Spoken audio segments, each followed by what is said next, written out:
Shri Ramchandra mission की जो पद्धति है जिस पर हम चर्चा कर रहे हैं, ये जीवन शैली है, ये किसी भी धर्म, जात, संप्रदाय, मत से मेल नहीं खाती। ये शुद्ध प्राकृतिक है और प्रकृति से जुड़ी हुई है। 100% स्वीकार्यता के साथ लोगों ने इसका अनुभव किया। ध्यान करने का विषय नहीं है, ध्यान होने की अवस्था है। ईश्वरीयता और आध्यात्मिकता बिकने योग्य है ही नहीं है। इसलिए हमारे पूज्य गुरुदेव दाजी कहते हैं, योग को उद्योग नहीं बनाना है। ईश्वरीयता और आध्यात्मिकता बिकने योग्य है ही नहीं है। इसलिए हमारे पूज्य गुरुदेव दाजी कहते हैं, योग को उद्योग नहीं बनाना। और योग को उद्योग बनाने से सबसे ज़्यादा जो नुकसान हो रहा है वो आगे आने वाले समाज की समझ में हो रहा है। वो इसको मान के चलते हैं कि बिना पैसे के कोई भी लाभ या कोई भी ऐसी चीज़ हमको नहीं मिल सकती। जब हम कुछ करते हैं, मैं अब ध्यान की बात करता हूँ आपसे, जब हम कुछ करते हैं तो वो क्रिया होती है, ना कि ध्यान। मैं आपसे कहूँ, इस सूरज की रोशनी में जो यहाँ निकली है, इसके साथ आप क्या कर सकते हैं? आप कहेंगे मैं कुछ नहीं कर सकता, केवल इसके समक्ष उपस्थित हो सकता हूँ ताकि इसकी उष्णता मुझे भर दे ऊर्जा से। ध्यान यही है। ध्यान करने का विषय नहीं है, ध्यान होने की अवस्था है। आपको केवल अपने आप को तैयार करना है अपने आप को केंद्रित करने के लिए। अब दूसरी चीज़ आती है कि ध्यान क्या है। तो ये जो रिकॉर्डिंग या हम यहाँ बैठे हैं, ये जो विषय पे हम चर्चा कर रहे हैं, ये एक ध्यान के साथ हो रहा है। इस कैमरे के संग किसका अटैचमेंट होगा, या अभी आपको कहाँ जाना है, ये आपको ध्यान है, या आपको यहाँ आना था, ये भी आपको ध्यान है। आप देखेंगे बच्चे अगर खाना ना खाएं तो माँ बाप क्या बोलते हैं, बेटा ध्यान से खाना खाया करो, तुम बताओ दोपहर का खाना ही मिस कर दिया। तो आप देखिए, आपके पूरे जीवन में मुझे आप 2 चीज़ उठा के बताइए जो बिना ध्यान के आपने किए, लेकिन उसको पूर्ण एकाग्रता से करने के लिए आपको केंद्रित होने की आवश्यकता है। एक ऐसा अभ्यास जो आपके हर अभ्यास को उच्चतम कर दे, वो अभ्यास हम लोगों को सिखाते हैं। तो यही मूल ध्यान की अवधारणा है। अब आता है विषय कि ध्यान कैसे करें। तो ध्यान की बहुत सारी विधियां हो सकती हैं। मैं एक छोटा सा उदाहरण बताता हूं। आप जो ज्वेलरी के शोरूम पर जाते हैं, जितने भी शोरूम्स हैं, वहाँ ज्वेलरी में बहुत सारी ज्वेलरी मिलेंगी, लेकिन उसमें कुछ ना कुछ मिला करके उसको डिज़ाइनिंग करके हम लोगों को बेचते हैं। लेकिन आपको एक चीज़ और पता होती है, जो प्योर गोल्ड है वो प्योर गोल्ड सीमित है, वो उसका शेप एक सा होगा। ऐसे आध्यात्मिकता में जो ध्यान का आभास है, जो आधार है और जो प्रयास है, वो सामान्य है, सहज है, और ऐसा जो सबके लिए सुचारू रूप से, सहज रूप से उपलब्ध हो सके। अब पूर्व से देखते आइए, महावीर स्वामी के पहले उनके अनुयायियों के लिए कौन सी विधि रही होगी? गौतम बुद्ध के पहले उनके अनुयायियों के लिए कौन सी विधि रही होगी? रैदास ने जो ध्यान किया, कबीर ने जो ध्यान किया, उनके ध्यान में क्या आया? यहाँ तक कि ऋषि पतंजलि, जिनने अष्टांग योग बनाया, यम नियम आसन, जिनने प्राणायाम दिया, उनने भी ये सब चीज़ें पहले ध्यान से हासिल की। तो ध्यान यानी समग्रता के संग अपनी चेतना को पूर्णता से अपने इस मानव जीवन में उच्चतम तक ले जाना, और उसके आयाम भिन्न भिन्न हो सकते हैं। सहज रूप से कहा जाए तो आपके जीवन में जीने के लिए आप अपने आप को मक्खन की तरह रखिए, इस प्योरिटी पर कि आप हाईएस्ट पर हैं। दूध से मक्खन बनेगा, उसके बाद घी।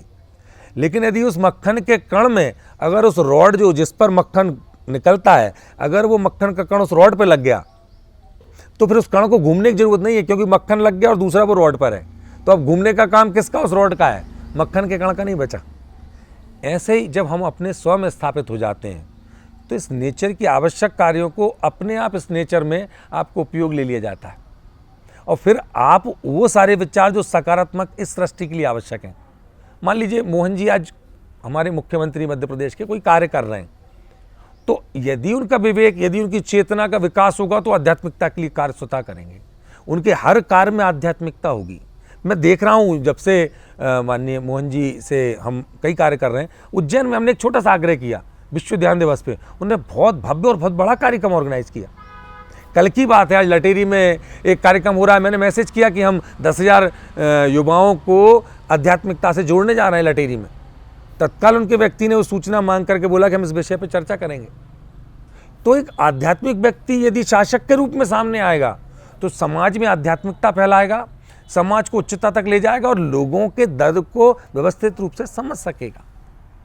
वही एक आध्यात्मिक व्यक्ति जब एक डॉक्टर बनेगा तो शल्य चिकित्सा में अपने आप को स्थिर करके सही चीज का सही समय पर निर्णय ले पाएगा कि इस ऑपरेशन की महत्ता क्या है, क्योंकि उसकी पूर्ण चेतना से उस कार्य को करेगा। वही एक शिक्षक जब एक आध्यात्मिक होगा, ये ध्यानी होगा, तो बच्चों को पूरा फोकस करके वो चीज़ें डिलीवर कर पाएगा। वहीं शिष्य एक ध्यानी होगा तो वो पूरा केंद्रित होकर के अपने अल्फा स्टेट को बना के एजुकेशन लेगा। तो सोचिए कि शिक्षा में देने वाला, यहाँ तक कि मैं घर की बात करता हूँ, यदि माताएं बहनें आध्यात्मिकता के संग अपने आप को जोड़ कर रखती हैं और उस ईश्वरी भाव में भोजन बनाती हैं, मैं उस फैमिली के एक रेशो लीजिए जिस घर में रोज झगड़ा होता हो, चिड़चिड़ाहट होती हो, वहाँ भोजन बने, और एक सामान्य परिवार में जहाँ पर एक आध्यात्मिक परिवार हो और जो सामान्य वही भोजन करें। आप उन दोनों का 1 महीने का एक्सपेरिमेंट करिए। हे नाथ, तू ही मनुष्य जीवन का वास्तविक ध्येय है। ये क्या हो गया? ये अल्टीमेट के संग कमिटमेंट हो गया अपना। हे नाथ, तू ही मनुष्य जीवन का वास्तविक ध्येय है। हम अपनी इच्छाओं के दास हैं जो हमारी उन्नति में बाधक हैं। तू ही एकमात्र ईश्वर और शक्ति है जो हमें उस लक्ष्य तक ले चल सकता है। अब लक्ष्य भी अल्टीमेट है। आप अनंत से हैं, अनंत तक जा रहे हैं। लेकिन अब मैं इसी को दूसरी भाषा में बोलूँ। ए मालिक के कुल, तू ही हमारी ज़िंदगी का असल मकसद है। हमारी ख्वाहिशें हमारी ज़िंदगी में रुखने अंदाज हो रही हैं। तू ही मेरा खुदा और माबूद है, तेरे बिना मेरी रसाई मुहाल है। बात एक है साहब, समझ का फेर है। आध्यात्मिकता जहां धार्मिकता समाप्त होती है साहब, वहां से आध्यात्मिकता प्रारंभ होती है।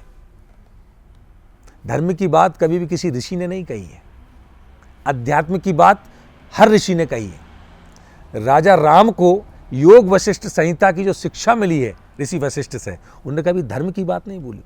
उनकी पूरी चर्चा चेतना पर आधारित है।